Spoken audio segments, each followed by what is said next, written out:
Breaking news చూస్తున్నారు. ఇజ్రాయెల్పై Iran భీకర దాడులకు దిగింది. ఇజ్రాయెల్ రాజధాని టెల్ అవీవ్పై ఇటు ఇరాన్ మిసైల్స్ విరుచుకుపడింది. టెల్ అవీవ్పై దాడికి అత్యంత డేంజరస్ క్లస్టర్ బాంబ్స్ని, క్లస్టర్ వార్ హెడ్స్ని వాడుతోంది ఇరాన్. గాల్లోనే విడిపోయి భారీ నష్టాన్ని కలిగించడం వీటి ప్రత్యేకత. టెల్ అవీవ్పై జరిగిన క్లస్టర్ బాంబు దాడుల్లో పదుల సంఖ్యలో అక్కడ గాయాలవడం జరిగింది అక్కడ ప్రజలు. దీంతో పాటు వీటిని అడ్డుకోవడంలో ఐరన్ డోమ్ ఫెయిల్ అయిందంటూ కూడా తెలుస్తోంది. ఆ విజువల్స్ మీరు చూడొచ్చు. ఇంటర్సెప్టర్లను దాటుకొని ఇరాన్పై క్లస్టర్ బాంబులతో విరుచుకుపడింది అక్కడ. ఇన్ఫాక్ట్ ఇంటర్సెప్టర్లు దాటుకొని ఇరాన్ క్లస్టర్ బాంబులు ఇజ్రాయెల్పై విరుచుకుపడడం జరిగింది. టెల్ అవీవ్తో పాటు డిమోనా, అరాద్ సిటీలపై కూడా బాంబుల వర్షం పడింది. అరాద్, డిమోనా సిటీలే టార్గెట్గా బలిస్టిక్ మిసైల్స్ని ప్రయోగించింది ఇరాన్. ఇజ్రాయెల్ అణు పరిశోధన కేంద్రంగా ఉన్న డిమోనాపై దాడులు జరగడంతో ఇజ్రాయెల్లో భయం మొదలైంది. నటాంజ్ అణు కేంద్రంపై జరిపిన దాడికి ప్రతీకారంగా డిమోనాపై దాడి జరిగిందనేది వినిపించే మాట. ఐరన్ డోమ్ ఫెయిల్యూర్పై దర్యాప్తు ప్రారంభించింది ఇజ్రాయెల్. అసలు ఐరన్ డోమ్ ఎందుకు ఫెయిల్ అయింది, అసలు క్లస్టర్ బాంబులు అంటే ఏంటి, వీటి గురించి మాట్లాడుకునే ప్రయత్నం చేద్దాం. అసలు ఈ క్లస్టర్ బాంబ్స్ అంటే ఏం లేదు. ఇరాన్ ఇజ్రాయెల్పై ఉపయోగించినట్టు చెప్పబడుతున్న ఈ క్లస్టర్ బాంబ్స్ సాధారణంగా బాంబుల కంటే భిన్నంగా ఉంటాయి. ఇవి చిన్న చిన్న బాంబులు, ఒక విధంగా చెప్పాలంటే సబ్మ్యునేషన్స్ అంటే ఒక బాంబులో చిన్న చిన్న బాంబులను పెట్టడం. ఒక పెద్ద రాకెట్ ఉందనుకుందాం, లేకపోతే ఒక పెద్ద మిసైల్ ఉందనుకుందాం. ఆ మిసైల్లో చిన్న చిన్న బాంబులని వాటిని గుచ్చో లేకపోతే వాటిని దాంట్లో పూర్తిగా కుక్కేసో వాటిని విడుదల చేయడం జరుగుతుంది. విడుదల చేసిన తర్వాత ఒక పెద్ద బాంబ్ లేదా మిసైల్ ఉంటుంది, దాంట్లో వీటిని అరేంజ్ చేయడం జరుగుతుంది. గాల్లోకి ఒక ఎత్తుకు వెళ్ళిన తర్వాత పేలుతుంది. పేలిన తర్వాత లోపల ఉన్న ఈ వందలాది చిన్న బాంబులు ఉంటాయి కదా, అవి పెద్ద పెద్ద ప్రాంతాల్లో టార్గెటెడ్గా ఎక్కడెక్కడ పడిపోతాయి. సో అప్పుడు ఏం జరుగుతుంది, చెల్లాచెదురుగా పడతాయి. ఒకవేళ మిసైల్ని ఇంటర్సెప్ట్ చేసినప్పటికీ కూడా, ఫర్ సపోజ్ ఒక మిసైల్ని వాళ్ళు రిలీజ్ చేస్తారు, అవి ఇంటర్సెప్ట్ చేసిన తర్వాత కూడా, ఇంటర్సెప్ట్ చేసిన తర్వాత మిసైల్ పేలిపోతుంది. కానీ దాంట్లో కొన్ని మాత్రమే ఈ సబ్మ్యునేషన్స్ పేలే అవకాశం ఉంటుంది, అంటే గాల్లోనే నిర్వీర్యం అయిపోయే అవకాశం ఉంటుంది. మిగిలిన ఏం చేస్తాయి, కిందన పడతాయి. కొన్ని యాక్టివ్గా పడతాయి, కొన్ని ఇన్యాక్టివ్గా పడతాయి. సో ప్రతి చిన్న బాంబ్, ఈ బాంబ్లెట్ అంటారు వాటిని, ఒక పేలుడు ఆయుధంలో ఉపయోగపడుతుంది. ఇది ఇక్కడ వినిపించే మాట. ఇంకా డీటెయిల్గా మాట్లాడుకుంటే దీని గురించి, టెల్ అవీవ్పై దాడులు అంటే ఇరాన్ ప్రయోగించిన బాలిస్టిక్ మిసైల్స్ సెంట్రల్ ఇజ్రాయెల్, దాంతోపాటు టెల్ అవీవ్ ఈ ప్రాంతాన్ని లక్ష్యంగా చేసుకుని విరుచుకుపడ్డాయి.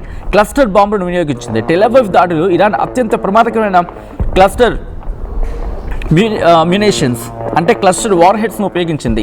ఇవి గాల్లోనే విడిపోయి చాలా పెద్ద ఎత్తున నష్టాన్ని కలిగిస్తాయి. ఈ ఘటనలో తాజాగా 15 మందికి గాయాలయ్యాయి. దాంతోపాటు ఐరన్ డోమ్ వైఫల్యం గురించి మాట్లాడుకుంటోంది ఈరోజు ఇజ్రాయెల్ అత్యంత స్ట్రాంగ్, దాంతోపాటు ఎయిర్ డిఫెన్స్ సిస్టమ్ అది ఐరన్ డోమ్. ఇతర ఇంటర్సెప్టర్లు ఈ క్లస్టర్ మిసైల్స్ని పూర్తిగా అడ్డుకోవడంలో ఫెయిల్ అయ్యాయి. అంటే ఈ ఐరన్ డోమ్ ఇంటర్సెప్టర్స్ కావచ్చు, మిగిలిన ఇంటర్సెప్టర్స్ కూడా ఈ క్లస్టర్ వార్ హెడ్స్ని డిఫెన్స్ చేసుకోవడంలో, వాటిని గాల్లోనే పేల్చడంలో విఫలమయ్యాయి. డిమోనా, అరాద్ ఈ సిటీస్పై బాంబుల వర్షం కురిపించింది. టెల్ అవీవ్తో పాటు దక్షిణ ఇజ్రాయెల్లోని అరాద్, డిమోనా ఈ నగరాలపై కూడా ఇరాన్ భారీ బాలిస్టిక్ మిసైల్స్ని ప్రయోగించింది. అణు కేంద్రం సమీపంలో ఉద్రిక్తత చోటు చేసుకుంది. ఇజ్రాయెల్ ప్రతిష్టాత్మక అణు పరిశోధనా కేంద్రం, మరి ముఖ్యంగా చెప్పాలంటే Shimon Perez Negev nuclear research centre, ఇది డిమోనా నగరానికి ఉందన్నమాట. అంటే డిమోనా నగరంలో ఈ న్యూక్లియర్ రీసెర్చ్ సెంటర్ ఉంది. దీన్ని టార్గెట్ చేసుకొని దాడులకు పాల్పడింది ఇరాన్. మరి ముఖ్యంగా భారీగా ప్రాణ నష్టం గురించి మాట్లాడుకుంటున్నారు. అరాద్ కావచ్చు, డిమోనా నగరాల్లో జరిగిన దాడిలో సుమారు 200 మందికి పైగా గాయపడ్డారు. ఇందులో కొంతమంది పరిస్థితి విషమంగా ఉంది. అయితే నటాంజ్ మీద జరిగిన దాడికి ప్రతీకారంగా ఇజ్రాయెల్లో ఉన్న ఈ న్యూక్లియర్ రీసెర్చ్ సెంటర్ని టార్గెట్ చేసిందనేది వినిపించమాట. తమ దేశంలో నటాంజ్ని టార్గెట్ చేస్తే మీ దేశంలో ఉన్న మేము ఆ న్యూక్లియర్ రీసెర్చ్ సెంటర్ని మేము టార్గెట్ చేస్తామని చెప్పి చెప్పుకొచ్చింది. ఇక్కడ విషయం ఏంటంటే, ఒకవేళ ఇరాన్కి దాడి చేస్తే ఇరాన్కి సహాయం అందించేందుకు ఇటు రష్యా కావచ్చు, బోర్డర్లో ఒకసారి మ్యాప్లో చూపించే ప్రయత్నం చేస్తే, ఒకసారి మ్యాప్లో చూసే ప్రయత్నం చేద్దాం. ఎందుకంటే వాళ్ళకి చుట్టుపక్కల ఇటు ఆఫ్ఘనిస్తాన్ కావచ్చు, మనం ఆఫ్ఘనిస్తాన్ పక్కన పెడదాం, పాకిస్తాన్ అది కూడా పక్కన పెడదాం, అమెరికా ఉంది సాయం చేయడానికి, నార్త్ కొరియా కూడా సిద్ధంగా ఉంది. సో ఇవన్నీ కూడా వాళ్లకు సంసిద్ధంగా ఉన్నాయి. వాళ్ళ న్యూక్లియర్ ఫెసిలిటీస్ని దెబ్బతీస్తే కాపాడేందుకో, లేకపోతే వాళ్ళకి రక్షణగా నిలిచేందుకు. కానీ ఇజ్రాయెల్కి చుట్టూత పరిస్థితి అలా లేదు వాళ్ళకి అక్కడ. ఎందుకంటే పూర్తిగా డిపెండెంట్, ఎవరిది వాళ్ళే డిపెండ్ అయిన పరిస్థితి ఉంది అక్కడ. అండ్ ఇరాన్కి సంబంధించి మాట్లాడుకున్న క్రమంలో మీరు చూడొచ్చు, అక్కడ వాళ్ళకి బోర్డర్లో పాకిస్తాన్ ఉంది, కాస్త అక్కడి నుంచి రష్యా నుంచి వాళ్ళు సపోర్ట్ తీసుకుంటారు, లేకపోతే చైనా నుంచి సపోర్ట్ తీసుకుంటారు. బట్ మిగిలిన వాళ్ళ పరిస్థితులు లేదు కదా, ఎందుకంటే ఇజ్రాయెల్కి అటేమో సముద్రం, పైనేమో సిరియా, కిందనేమో ఈజిప్ట్ లాంటి ప్రాంతాలు, ఇటువేమో ఇరాక్. సో ఇటువంటి సిచ్యువేషన్స్ నుంచి జోర్దాన్, లెబనాన్, సో ఈ పరిస్థితుల నుంచి గట్టెక్కడం కష్టం. సో ఇటువంటి పరిస్థితులు ఇక్కడ ఉన్నాయి. డిమోనా, అరబ్ నగరాలపై బాంబుల వర్షం పడింది. టెల్ అవీవ్తో పాటు దక్షిణ ఇజ్రాయెల్లోని అరబ్ డిమోనా నగరాలపై కూడా ఇరాన్ భారీ బ్యాలిస్టిక్ మిసైల్స్ను ప్రయోగించింది. ఇజ్రాయెల్ ప్రతిష్టాత్మక న్యూక్లియర్ రీసెర్చ్ సెంటర్ మీద దాడి జరిగింది. అయితే నెతన్యాహు రియాక్ట్ అయ్యారు. ఇజ్రాయెల్ ప్రధాని బెంజమిన్ నెతన్యాహు మాట్లాడుతూ దాడిని ఖండించగానే తమ భవిష్యత్తు కోసం జరుగుతున్న ఈ పోరాటంలో ఇది చాలా కష్టమైన సిచ్యువేషన్, కష్టమైన రాత్రి, అతి భారమైన రాత్రి అంటూ కూడా మాట్లాడుకొచ్చారు ఆయన. సో దాంతోపాటు సైనిక చర్యను ప్రారంభించాం. ప్రపంచ దేశాలకు ఇజ్రాయెల్ పిలుపునిచ్చింది. ప్రపంచ దేశాలకి ఇజ్రాయెల్ ఏం పిలుపునిచ్చిందంటే కనుక మీరు చూస్తే ఇక్కడ ఇది ఇరాన్ అరాచకం, ఇది ఇరాన్ అరాచకాన్ని అడ్డుకోవాలని స్వేచ్ఛ ప్రపంచ దేశాలన్నీ ఇజ్రాయెల్కి సంబంధించి, అంటే ఇరాన్ అరాచకాన్ని అడ్డుకోవాలని స్వేచ్ఛ ప్రపంచ దేశాలన్నీ ఇజ్రాయెల్ మరియు అమెరికాతో చేతులు కలపాలని నెతన్యాహు పిలుపునిచ్చారు. సైనిక చర్య ప్రారంభం కాబోతుందా? బాలిస్టిక్ మిజైల్స్ను గాల్లోనే అడ్డుకోవడంలో రక్షణ వ్యవస్థలు ఎందుకు ఫెయిల్ అయ్యాయని తెలుసుకోవడానికి ఇజ్రాయెల్ డిఫెన్స్ సిస్టమ్ ఇప్పటికే, అంటే IDF, ఇజ్రాయెల్ డిఫెన్స్ ఫోర్సెస్ ఇప్పటికీ ఇన్వెస్టిగేషన్ ప్రారంభించాయి. ఆపాలని చెప్పి స్పెయిన్ ప్రధాని పెడ్రో శాంచెస్ కూడా ఆయన ఒక సందేశం ఇచ్చారు. ఆయన ఇచ్చిన మెసేజ్, ఆయన ఇచ్చిన కామెంట్స్ని తీసుకొని ఆ మిజైల్స్ మీద వాటిని పేస్ట్ చేసి అక్కడి నుంచి వాటిని ఫార్వర్డ్ చేయడం, అంటే ఆ మిజైల్స్ని ప్రయోగించింది. అంటే అర్థం చేసుకోవచ్చు దాడులు ఏ స్థాయిలో పెరిగిపోయాయి అనేది. ఇంకా రోజుకు పెరుగుతూనే తగ్గుతున్న దాఖలాలు ఉన్నాయా? As of now biggest question mark. Iron Dome fail అవ్వడం అనేది చాలా గట్టి దెబ్బ వాళ్ళకి. ఇక్కడ ఈ యుద్ధాలు మాట్లాడుకుంటే కేవలం ఐరన్ డోమ్ మాత్రమే ఫెయిల్ కాలేదు. అమెరికాకు సంబంధించి థర్డ్ ఫెయిల్ అయింది. పేట్రియాట్ ఫెయిల్యూర్ గురించి మాట్లాడుకున్నారు.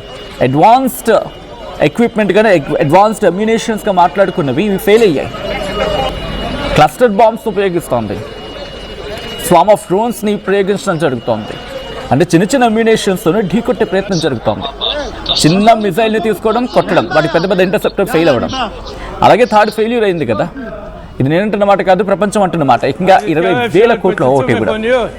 అండ్ ఆ విజువల్స్ మీరు చూడొచ్చు. క్లస్టర్ బాంబ్స్ దాడి జరిగిన తర్వాత, క్లస్టర్ బాంబు దాటి తర్వాత ప్రస్తుతం ఇజ్రాయెల్లో టెల్ అవీవ్లో ఎటువంటి పరిస్థితి ఉందని చెప్పి రోడ్ల మీదకి వచ్చి పడ్డాయి. ఆ విజువల్స్ మీరు చూడొచ్చు. రోడ్ల మీదకి వచ్చి మిసైల్స్ పడిన తర్వాత ఆ ప్రాంతం అంతా పూర్తిగా ధ్వంసమైపోయింది. ఐరన్ డోమ్ ఫెయిల్యూర్ కారణంగా క్లస్టర్ బాంబ్స్ వచ్చినప్పుడు ఐరన్ డోమ్స్ ఫెయిల్ అయిపోతున్నాయి. ఐరన్ డోమ్ థర్డ్ లాంటివి ఫెయిల్ అయిపోయాయి. బికాస్ అవి తెలుగులో కొద్ది రోజుగా మాట్లాడుకుంటున్నాం, గంపగుత్తగా రిలీజ్ చేసినప్పుడు వాటికి కన్ఫ్యూజ్ అవుతున్నాయి. కన్ఫ్యూజన్లో కొన్నిటి మాత్రమే క్లియర్ చేయగలుగుతున్నాయి, మిగిలినవి విడిచిపెట్టేస్తున్నాయి. దాంతో మీరు చూడొచ్చు ఇజ్రాయెల్ మీద అటాక్ జరిగిన తర్వాత అప్పటికే సైలెన్స్ వచ్చినప్పటికీ కూడా కొంతమంది వాటిని కాస్త ఇబ్బందిగా పట్టించుకోలేదు. ఆ తర్వాత జరిగిన ఆ డ్యామేజ్ మీరు చూడొచ్చు. పూర్తిగా అక్కడ ఇల్లు ధ్వంసం అయ్యాయి, రోడ్ల మీదకి వచ్చి పడ్డాయి మిసైల్స్, పెద్ద బిల్డింగ్లు ధ్వంసం అయిపోయాయి. ఈ ఘటనలో చాలామంది గాయపడ్డారు. ఆ వెహికల్స్ మీద పడ్డాయి. ఆ ప్రమాద తీవ్రత పెరిగింది.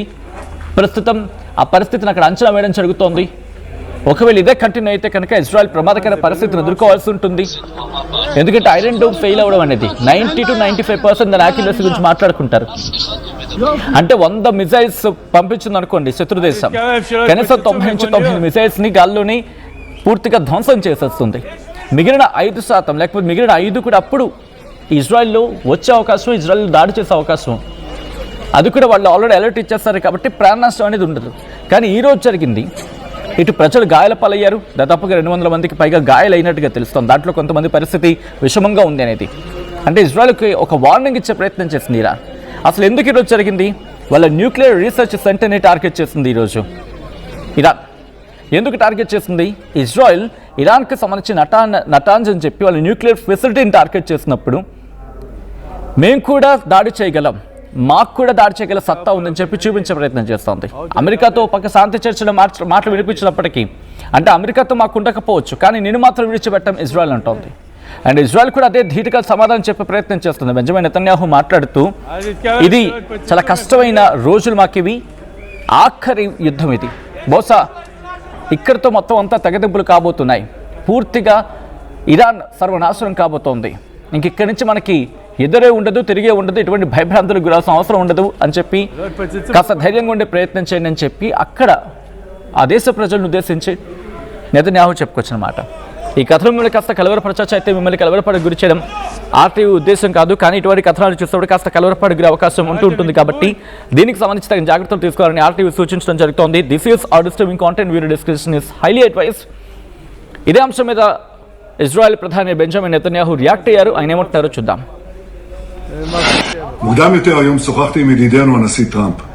הנשיא טראמפ מאמין שיש סיכוי למנף את ההישגים הכבירים של צה"ל וצבא ארצות הברית כדי לממש את יעדי המלחמה בהסכם, הסכם שישמור על האינטרסים החיוניים שלנו. במקביל אנחנו ממשיכים לתקוף גם באיראן וגם בלבנון. אנחנו קודשים את תוכנית הטילים ותוכנית הגרעין הדק וממשיכים לפגוע קשות בחיזבאללה. רק לפני ימים אחדים חיסלנו עוד 2 מדעני גרעין והיד עוד נטויה. אנחנו נשמור על האינטרסים החיוניים שלנו בכל מצב. מוקדם יותר היום שוחחתי עם ידידנו הנשיא טראמפ. הנשיא טראמפ מאמין שיש סיכוי למנף את ההישגים הכבירים של צה"ל וצבא ארצות הברית כדי לממש את יעדי המלחמה בהסכם, הסכם שישמור על האינטרסים החיוניים שלנו. במקביל אנחנו ממשיכים לתקוף גם באיראן וגם בלבנון. אנחנו קודשים את תוכנית הטילים ותוכנית הגרעין הדק וממשיכים לפגוע קשות בחיזבאללה. సో చూసారు కదా, అది యుద్ధం ఆపేదే లేదంటూ బెంజమిన్ నెతన్యాహు తెగేసేసి చెప్తున్నాడు. ఒకటే అంటున్నాడు, ఎక్కడా మేము తగ్గేదే లేదు, అండ్ మీరు ఇంకా దాడి చేస్తే ప్రతి దాడి కూడా అంతే స్ట్రాంగ్గా ఉంటుంది, అండ్ తట్టుకోవడానికి ఎదుర్కోవడానికి సిద్ధంగా ఉండండి, మేమైతే మాత్రం విడిచిపెట్టాం, ఎక్కడ క్షమించేదే లేదు, మీరు కనుక దాడిని తీవ్రతరం చేస్తే మేము ఇంకా గట్టిగానే ఇచ్చి పడేస్తాం, మా సత్తా మీకు తెలుసు అని అర్థం వచ్చేలా మాట్లాడుకొచ్చాడు. అసలు ఈ ఐరన్ డోమ్ ఎలా పనిచేస్తుంది ఒకసారి దీని గురించి మాట్లాడుకునే ప్రయత్నం చేద్దాం. అసలు ఈ ఐరన్ డోమ్ అనేది ఎలా పనిచేస్తుందంటే ఫస్ట్ సాధారణంగా వీళ్ళకి రేంజెస్ ఉంటాయి. ఒక 0 నుంచి 300 లోపు, లేకపోతే 0 నుంచి ఒక 70 కిలోమీటర్ల లోపు, లేకపోతే ఇలా అనుకుంటే ఐరన్ డోమ్ ఉంటుంది 0 నుంచి 70 కిలోమీటర్లు, 70 నుంచి 300 లోపు, లేకపోతే 70 నుంచి 200 లోపు, అంటే 0 నుంచి 200 లోపు అనుకోవచ్చు. ఇది థర్డ్. అక్కడి నుంచి డేవిడ్ స్లింగ్ 300 కిలోమీటర్ల వరకు, ఇంకా అక్కడి నుంచి డేవిడ్ స్లింగ్ 1, 2, 3 అని ఉంటాయి. ఆ తర్వాత ఆరో సిస్టమ్ 2000 నుంచి 2400 కిలోమీటర్ల వరకు కూడా సో ఇంటర్సెప్ట్ చేయగలదు. థర్డ్ ఇంటర్మీడియట్ రేంజ్ బాలిస్టిక్ మిజైల్స్ని. ఆరో అయితే ఇంటర్సెప్ట్ చేయగలదు లాంగ్ రేంజ్ బాలిస్టిక్ మిజైల్స్ని. మీడియం రేంజ్ అంటే మీడియం టు లాంగ్ రేంజ్ మిసైల్స్ని ఇంటర్సెప్ట్ చేయగలదు David Sling. And Iron Dome intercept చేయగలదు షార్ట్ రేంజ్ రాకెట్స్ని. అర్థం చేసుకోవచ్చు. అసలు ఐరన్ డోమ్ ఎలా పనిచేస్తుంది? ఫస్ట్ ఏం చేస్తుందంటే నేను ఆ ఇమేజ్ కూడా మరి కాసేపట్లో చూపించే ప్రయత్నం చేస్తాను. ఐరన్ డోమ్ చాలా కీలకం. ఎంత కీలకం అనేది నేను ఒకసారి వివరించే ప్రయత్నం చేస్తాను. ఫస్ట్ శత్రువుకి సంబంధించి ఆ ఇమేజ్ని అది ఫిగర్ అవుట్ చేసుకుంటుంది, ఆ రాకెట్ ఎక్కడుందని చెప్పి. ఆ రాకెట్ ఎట్లా ఉంది, ఎక్కడుంది అనేది ఫస్ట్ 8 రాకెట్ ఫైర్ అవుతుంది కదా, ఆ ఫైర్ అండ్ రాకెట్ని రాడార్ సిస్టమ్ ఉంటుంది, డిటెక్ట్ రాకెట్ అండ్ ట్రాక్స్ అని చెప్పి. అండ్ ట్రాక్స్ ఆ రాడార్ సిస్టమ్ గుర్తించిన తర్వాత వెంటనే ఆ కమ్యూనికేషన్ని కంట్రోల్ సిస్టమ్కి పంపిస్తుంది, ఇంపాక్ట్ పాయింట్కి. ఇంకా అక్కడి నుంచి లాంచర్ వెంటనే ఇంటర్సెప్ట్ చేసి ఒక మిజైల్ని ప్రయోగించడం జరుగుతుంది. అండ్ ఇవన్నీ ఏం చేస్తాయి, ఆ రేంజ్ బట్టి అవి ఆ మిజైల్ని ప్రయోగించి ఇంటర్సెప్ట్ చేసేస్తాయి, గాల్లో కొట్టి పడేస్తాయి. అంతే సింపుల్. ఇది చేసేది ఇంతే. కానీ ఈ మాట్లాడుకున్న సందర్భంలో ఐరన్ డోమ్ అనేది చాలా కీలకంగా మాట్లాడుకుంటూ ఉన్నప్పటికీ కూడా కొన్ని సందర్భాల్లో ఫెయిల్ అవుతుంది అనేది ఇప్పుడు ప్రూవ్ చేస్తుంది. ఐరన్ డోమ్ రాడార్ సాయంతో దూసుకొస్తున్న రాకెట్ని గుర్తిస్తుంది. అండ్ ఐరన్ డోమ్ ఇజ్రాయెల్కి క్షిపణి కవచంలా ఉంటుంది. ఏకంగా 4 కిలోమీటర్ల నుంచి 70 కిలోమీటర్ల పరిధిలో ఉండి ఈ షార్ట్ రేంజ్ మిసైల్స్ కావచ్చు, లేకపోతే షెల్స్, మోటార్స్ని అడ్డుకోవడానికి ఉపయోగపడుతుంది. దాంతోపాటు ఇజ్రాయెల్ అంతటా ఐరన్ డోమ్ బ్యాటరీలు ఉన్నాయి. ప్రతి దానిలో 3 లేదా 4 లాంచర్లు ఉంటాయి. ఒక్కొక్క దానిలో 20 ఇంటర్సెప్టెడ్ మిసైల్స్ ఉంటాయి. దాంతోపాటు ఐరన్ డోమ్ రాడార్ మీరు చూడొచ్చు, అదిగోండి అది. అంటే చాలా తక్కువ రేంజ్లో మీరు చూస్తే కనుక అదుగు మీరు చూస్తున్నారు కదా, ఇళ్ల మీద ఉంది. ఇళ్ల మీద ఇన్ ద సెన్స్ ఇల్లు కావచ్చు, ఆఫీసులు కావచ్చు, ఒక లొకేషన్ని వాళ్ళు ప్లేస్ చేసుకుంటారు.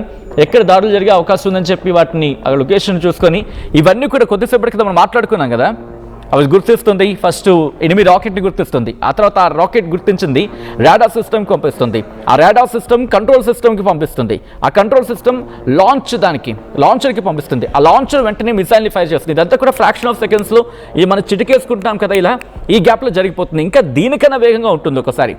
అండ్ ఆ లాంచ్ అయిన తర్వాత కూడా మ్యాక్స్ స్పీడ్తో వెళ్తాయి, అంటే ధ్వని వేగం కన్నా ఎక్కువగా. అదిగోండి ఇది మీరు చూడొచ్చు ఐరన్ డోమ్. ఫస్ట్ మీరు చూస్తున్నారు కదా, ఎనిమి రాకెట్స్ని గుర్తించడం జరుగుతుంది.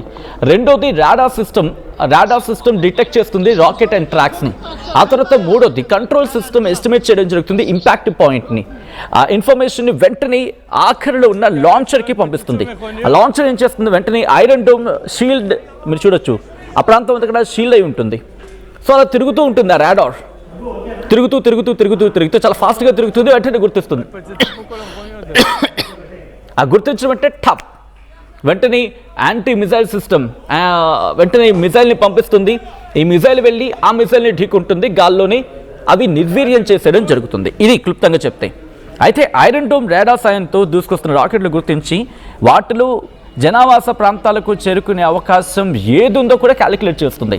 ఆ రాకెట్లపై మిసైల్స్ని ప్రయోగిస్తుంది, అవి ఖాళీ ప్రదేశాల్లో పడేలా చూసుకుంటుంది. దాదాపుగా ఐరన్ డోమ్ తాను టార్గెట్ చేసుకున్న రాకెట్స్ దాదాపుగా 90% ప్రిసిషన్ ఉంటుంది అని చెప్పి ఐడిఎఫ్ చెప్పుకొచ్చింది. ఐడిఎఫ్ అంటే ఇజ్రాయెల్ డిఫెన్స్ ఫోర్స్. దీన్ని తమిళ్ మిసైల్స్ ఒక్కొక్కటి $50,000 ఉంటుందని చెప్పి భావించిన పరిస్థితి. ఇజ్రాయెల్ అలాగే హెజ్బుల్లా మధ్య 2006లో జరిగిన యుద్ధం తర్వాత ఈ వ్యవస్థను వాళ్ళు డెవలప్మెంట్ చేసుకోవడం జరిగింది. లెబనాన్ సెంట్రిక్గా పనిచేస్తున్న సాయుధ బృందం ఇజ్రాయెల్పై దాదాపు 4,000 రాకెట్లను ప్రయోగించి భారీ నష్టాలను కలిగించింది.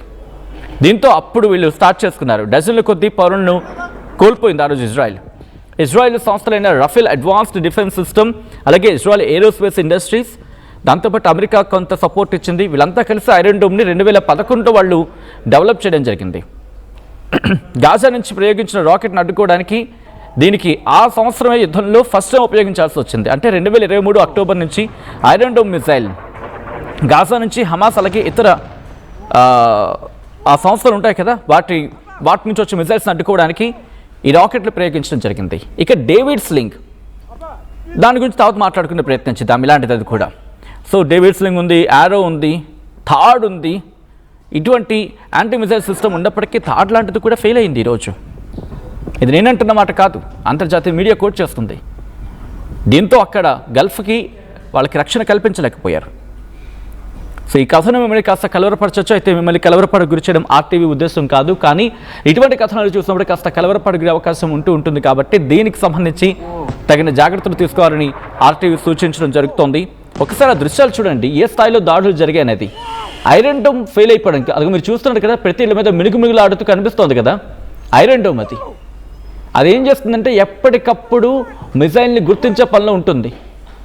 అదిగో అయినప్పటికీ కూడా అంత విధ్వంసం జరిగిందంటే ఏ స్థాయిలో వాళ్ళు అక్కడ మిసైల్స్ని ప్రయోగించారో, క్లస్టర్ బాంబ్స్ని ఏ స్థాయిలో ప్రయోగించుంటారో అర్థం చేసుకోవచ్చు. అసలు ఆ క్లస్టర్ బాంబ్స్లో ఏమున్నాయి? Biggest question mark. అవి కొన్ని గాల్లోనే పేలిపోయి ఉండొచ్చు, మరికొన్ని తాగ్గానే నిర్వీర్యం అయిపోయి ఉండొచ్చు, ఇంకొన్ని తాకిన సందర్భంలో పేలకపోయి ఉండొచ్చు. ఇలా అన్ని సాధ్యాల తర్వాత ఆఖరిలో ఇబ్బంది పెట్టే అవకాశం ఉంటుంది. మీరు చూడొచ్చు, చాలా ఫాస్ట్గా వస్తుంది. లెబనాన్ నుంచి ఇజ్రాయెల్ దాదాపుగా 2,000 కిలోమీటర్లు అటు ఇటుగా, ఇటు సౌదీ, యమన్ నుంచి ఇజ్రాయెల్ మీద దాడులు చేసిన క్రమం, లెబనాన్ నుంచి దాడులు చేస్తుంది, ఇరాన్ దాడులు చేసిన విజువల్స్ మీరు చూడొచ్చు. ఇటు ఇజ్రాయెల్ మీద, సౌదీ మీద, ఖతార్ మీద, బహ్రెయిన్ మీద, యమన్ ఏమో అక్కడ ఇజ్రాయెల్ మీద మీరు చూడొచ్చు. కువైట్ మీద దాడి చేస్తుంది, ఇజ్రాయెల్ మీద దాడి చేస్తుంది, లెబనాన్ ఏమో ఇజ్రాయెల్ మీద దాడి చేస్తుంది, జోర్దాన్లో కూడా దాడులు జరిగాయి, సౌదీ మీద దాడి జరిగింది, ఒమన్ మీద దాడి జరిగింది, ఇరాన్ దాడి చేస్తుంది, ఖతర్ మీద, యుఏఈ అంటే దుబాయ్, బహ్రెయిన్, కువైట్ ఈ ప్రాంతాల్లో కూడా దాడులు జరిగాయి. సో ఈ స్థాయిలో దాడులు జరగడానికి క్లస్టర్ బాంబ్ను ఉపయోగించడం జరుగుతుంది. ఖోరం షహర్ లాంటి మిజైల్స్ను ఉపయోగిస్తోంది. దాంతోపాటు సోమార్ లాంటి మిజైల్స్ని ప్రయోగించింది. దానికి మించిన మిజైల్స్ని ప్రయోగించింది అనేది వినిపించమాట. మరి వీటిని ఐరన్ డోమ్ తట్టుకోలేకపోతే బహుశా ఇప్పుడు ఇరాన్ పై చేయి సాధించే అవకాశం ఉంది అని చెప్పి ఆ మాటలకు బలం చేకూర్చడంలో ఈ పరిణామం ఒకటి బెస్ట్ ఎగ్జాంపుల్ ఏమో. అంటే పూర్తిగా ఇరాన్ ఇక్కడ సపోర్ట్గా వెళ్తున్నారా అని క్వశ్చన్ మార్క్ మీరు రావచ్చు కాక. ఒకసారి నేను మిమ్మల్ని అడిగే ప్రయత్నం చేస్తాను, కమెంట్ చేసే ప్రయత్నం చేయండి. ఒకవేళ ఐరన్ డోమ్ కనుక ఫెయిల్ అవుతుంది, ఎందుకంటే 10 కిలోమీటర్స్ రేంజ్లో ఈ చిన్న చిన్న వాటిని కూడా ఐరన్ డోమ్ ఈరోజు ఇబ్బందిగా వాటిని అడ్డుకోకపోతే ఇజ్రాయెల్ ఇప్పుడు కొత్త డిఫెన్స్ సిస్టమ్ మళ్ళీ రెడీ చేసుకోవాలంటే టైం పడుతుంది. బట్ ఈ గ్యాప్లో ఇంకో క్లస్టర్ బాంబ్స్ రిలీజ్ చేస్తే పరిస్థితి ఏంటి? ఇప్పటికే థాడ్ని అక్కడే ఉంచింది అమెరికా. ఇజ్రాయెల్కి చాలా అవసరం అని చెప్పి, ఎందుకంటే ఎక్కడ ఉన్నా నన్ను కొట్టడానికి అమెరికా అంటే ఇరాన్కి టైం పడుతుంది. పక్కనే ఉన్న ఇజ్రాయెల్ని టార్గెట్ చేయడానికి టార్గెట్ ఈజీగా ఉంటుంది కాబట్టి ముందుగా వాళ్ళకి రక్షణ కల్పించాలని కొన్ని అక్కడ ప్లేస్ చేసే ప్రయత్నం చేస్తుంది. కానీ ఇప్పుడు అలాగైతే లేదు. దాడులు తీవ్రతరం అవుతున్నాయి, ఇంకా కుట్టే ప్రయత్నమే జరుగుతోంది. దాడులు ఇంకా రోజు రోజుకి పెరుగుతున్న సందర్భం. యాంటీ మిసైల్ సిస్టమ్గా మాట్లాడుకునే ఐరన్ డోమ్ ఈరోజు ఫెయిల్యూర్ కావడం అనేది తీవ్రమైన చర్చకు దారితీస్తుంది. ఏకంగా ప్రభుత్వం చాలా సీరియస్గా తీసుకుంది. సీరియస్గా తీసుకోవడం కాదు, ఇరాన్ దాడుల టైంలో ఇజ్రాయెల్ ఎయిర్ డిఫెన్స్ సిస్టమ్ ముఖ్యంగా ఐరన్ డోమ్ కొన్ని మిసైల్స్ని అడ్డుకోవడంలో ఎందుకు ఫెయిల్ అయిందనే మీద రక్షణ రంగ నిపుణులు కొన్ని కీలకమైన అంచనాలను కూడా బయటపెడుతున్నారు, మాట్లాడుతున్నారు. ఏంటంటే ఫస్ట్ ఐరన్ డోమ్ ఉద్దేశించిన లక్ష్యం వేరు. ఐరన్ డోమ్ కేవలం 4 నుంచి 70 కిలోమీటర్ల తక్కువ దూరంలో ప్రయోగించే రాకెట్స్ని, మోటార్స్ని, డ్రోన్స్ని వీటిని అడ్డుకోవడానికి డిజైన్ చేయబడింది.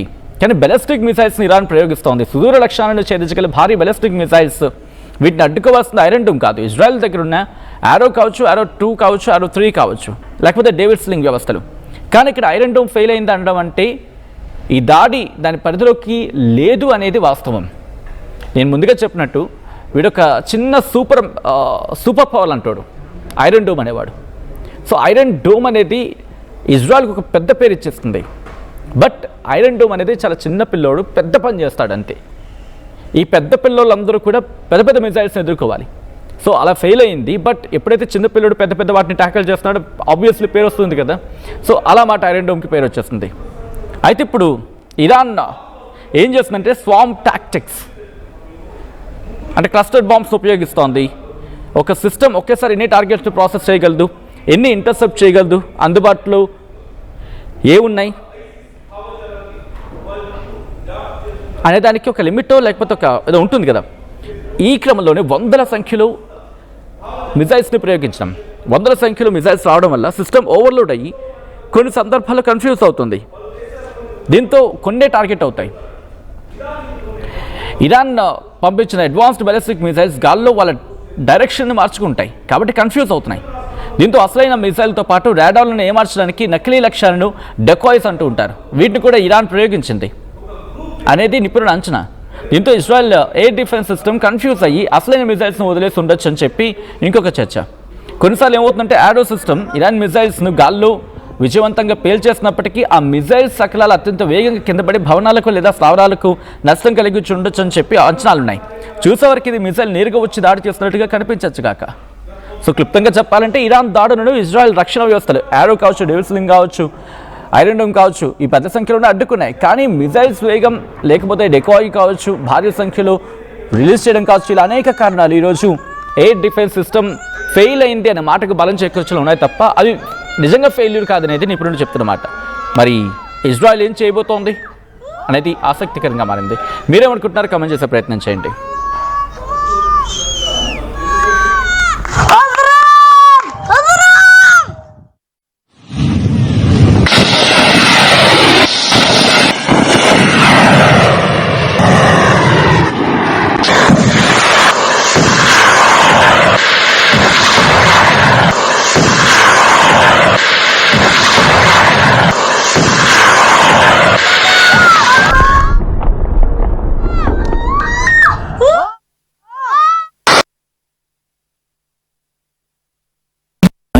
Plus companies, 7.89 lakh per annum average CTC, 100% placements.